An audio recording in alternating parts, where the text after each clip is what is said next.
इतिहास में गुप्त साम्राज्य के संस्थापक श्री गुप्त को माना जाता है। गुप्त वंश में अनेक शक्तिशाली राजा हुए, उन्हीं में एक कमजोर शासक भी था, रामगुप्त, जो गुप्त साम्राज्य को डुबोने का कार्य कर रहा था। इस भयानक सच को कोई नहीं जानता, जिसका निवारण करना उस समय गुप्त साम्राज्य के बस के बाहर हो गया था।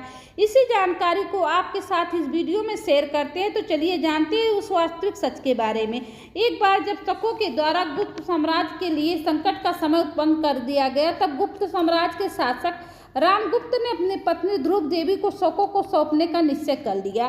क्योंकि शकाधिपति ध्रुव देवी की सुंदरता से आसक्त था, तभी यह कायरता भरी कहानी रामगुप्त की चंद्रगुप्त द्वितीय को पता चलती है। तो वह रामगुप्त पर काफी नाराज हुए और वह खुद ध्रुव देवी का रूप धारण कर शक शिविर में शकाधिपति की जाकर वहां पर हत्या कर देते। इसके बाद चंद्रगुप्त द्वितीय ने रामगुप्त की भी हत्या कर दी, क्योंकि यह गुप्त साम्राज्य का कायर, विलासी और दुर्बल शासक था, जो अपनी पत्नी तक की भी रक्षा नहीं कर सकता था।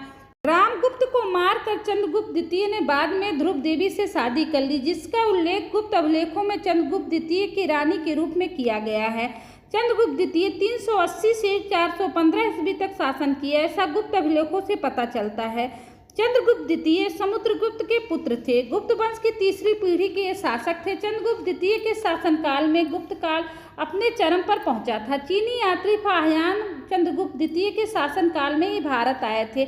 इनके दरबार में कालिदास, धन्वंतरी प्रसिद्ध विद्वान भी थे। चंद्रगुप्त द्वितीय ने वैवाहिक संबंधों द्वारा अपनी स्थिति मजबूत करी थी। उन्होंने नाग वंश के कुबेर नागा तथा कदम वंश की राजकुमारी तथा सिलुकस की पुत्री से भी विवाह किया था, जिससे उन्हें प्रभावशाली शासकों से मित्रता एवं संरक्षण प्राप्त हुए थे। चंद्रगुप्त द्वितीय ने राज्य का विस्तार अरब सागर तक बढ़ाया था।